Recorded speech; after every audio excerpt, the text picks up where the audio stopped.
नमस्कार दोस्तों, स्वागत है आपका Shriram classes and defence academy Madanganj Kishangarh के ऑनलाइन प्लेटफॉर्म पे। आज हम शुरू करने जा रहे हैं आर्मी अग्निवीर स्पेशल जियोग्राफी के कोर्स को। तो आज का जो हमारा पहला टॉपिक होगा वो भूगोल का सामान्य परिचय होगा और इसी के साथ में हम बात करेंगे सबसे पहले टॉपिक को लेके जो ब्रह्मांड और सौरमंडल से रिलेटेड होगा। तो आइए दोस्तों शुरू करते हैं हम हमारे भूगोल के सामान्य परिचय को लेके। तो देखें कि भूगोल जो शब्द है, इस शब्द का पहली बार जो प्रयोग किया गया था, यहाँ से एक सवाल बनता है कि भूगोल शब्द का पहला प्रयोग किसके द्वारा किया गया। तो यहाँ पे हमें यह ध्यान रखना है कि इस शब्द का जो प्रयोग किया है वो किसने किया है, तो इरेटोस्थनीज के द्वारा इसका प्रयोग किया गया है। हमसे यह भी पूछ लिया जाता है कि भूगोल शब्द का जनक कौन है। तो अगर आपसे पूछा जाए कि भूगोल शब्द का जनक किसे कहा जाता है, तो भूगोल शब्द का जो जनक है वो कहा जाता है किसको, इरेटोस्थनीज को। केवल शब्द की बात हो रही है, यहाँ पे ध्यान रखना है कि भूगोल शब्द का जो जनक है, जिसने इसका पहली बार प्रयोग किया है, वो इरेटोस्थनीज है। ये एक ग्रीक विद्वान था, ये बात भी ध्यान रखना है। कहाँ का था, तो ग्रीक था।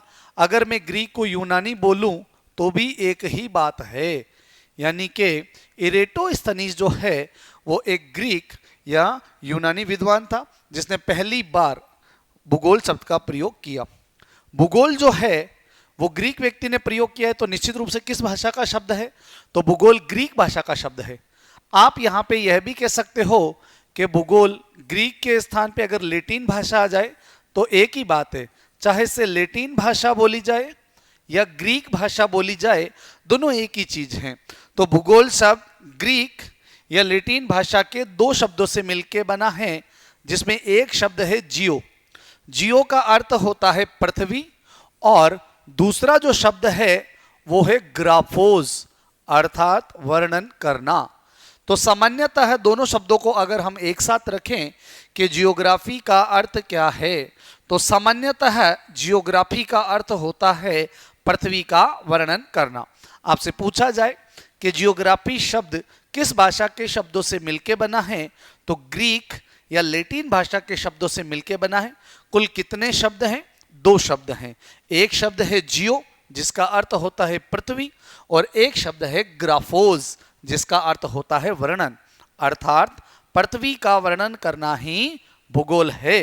भूगोल शब्द का जनक ग्रीक विद्वान इरेटोस्थनीज है। भूगोल शब्द का पहला प्रयोगकर्ता भी कौन है, इरेटोस्थनीज है।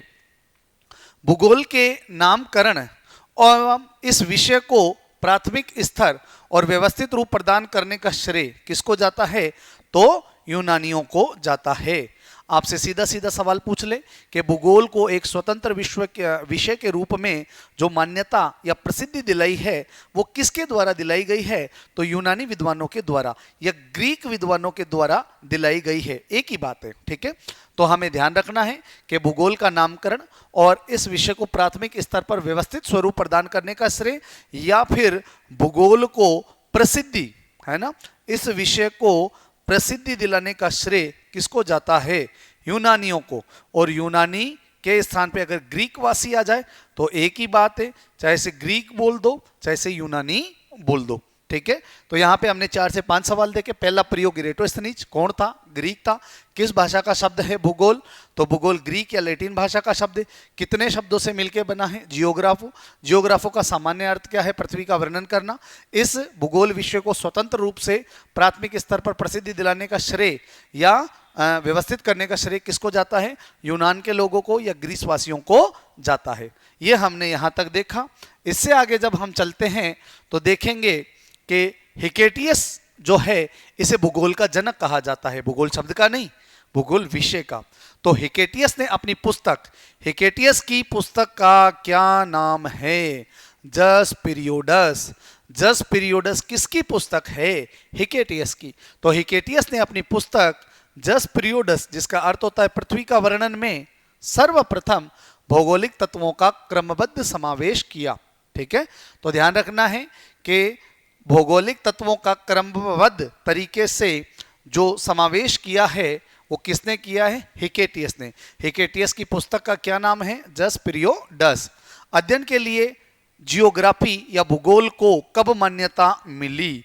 तो 19वीं शताब्दी में यह स्वतंत्र विषय के रूप में प्रसिद्ध हुआ। तो भूगोल को स्वतंत्र विषय के रूप में मान्यता किस समय मिली? तो हमें याद रखना है बेटा, 19वीं शताब्दी में इसको स्वतंत्र विषय के रूप में मान्यता मिल गई। भूगोल का जनक, तो पहली बार व्यवस्थित रूप से जमाने का श्रेय हिकेटियस को जाता है। तो भूगोल का जनक है हिकेटियस, लेकिन भूगोल शब्द का पहला प्रयोगकर्ता या भूगोल शब्द का प्रयोग करने वाला पहला व्यक्ति इरेटोस्थनीज। वर्तमान भूगोल का जनक तो यह है अलेक्जेंडर वॉन हम्बोल्ट। याद रखना है, भूगोल का जनक पूछे हिकेटियस, वर्तमान भूगोल का जनक पूछे अलेक्जेंडर वॉन हम्बोल्ट, व्यवस्थित भूगोल का जनक इरेटोस्थनीज, विश्व के ग्लोब का निर्माता, है ना।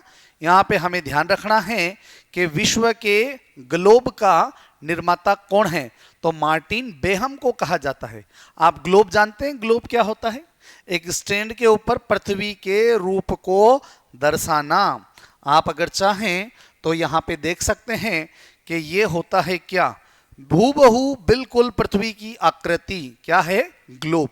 और इस ग्लोब का जो आविष्कार किया था वो आविष्कारक कौन है बेटा? तो मार्टिन बेहम को क्या कहा जाता है? विश्व ग्लोब का निर्माता कहा जाता है। इसके बाद में विश्व के मानचित्र का निर्माता कौन है? अनेक्सिमेंडर है। विश्व के मानचित्र का निर्माता कौन है बेटा? अनेक्सिमेंडर। और क्रमबद्ध भूगोल का जनक, यानी कि भूगोल को क्रमबद्ध रूप से व्यवस्थित करने वाला व्यक्ति कौन है? अलेक्जेंडर वॉन हम्बोल्ट, जिसे वर्तमान भूगोल का जनक भी कहा जाता है। तो यहां पे हमें ध्यान रखना है कि भूगोल का जनक हिकेटियस, वर्तमान भूगोल का जनक अलेक्जेंडर वॉन हम्बोल्ट, व्यवस्थित भूगोल का जनक इरेटोस्थनीज, विश्व ग्लोब का निर्माता मार्टिन बेहम, विश्व के मानचित्र का निर्माता, है ना, यानी कि ग्लोब का जो चित्र है उसको एक सीधे पेपर के ऊपर उतारने वाला व्यक्ति, मैप का आविष्कार करता, विश्व के मैप, यह है हमारे वर्ल्ड का मैप। और इस विश्व के मानचित्र का जो आविष्कार किया है वो किसके द्वारा? अनेक्सिमेंडर के द्वारा। और क्रमबद्ध भूगोल का जनक अलेक्जेंडर वॉन हम्बोल्ट को कहा जाता है। तो ये बात भी हमारे को ध्यान रखनी है। तो यहां पे हमने भूगोल के जनक और इससे संबंधित चीजों को देखा। तो ये हमने एक सामान्य परिचय किया है, किसको लेके? आपके भूगोल सब्जेक्ट को लेके। तो हमने क्या क्या देखा है इसके अंतर्गत?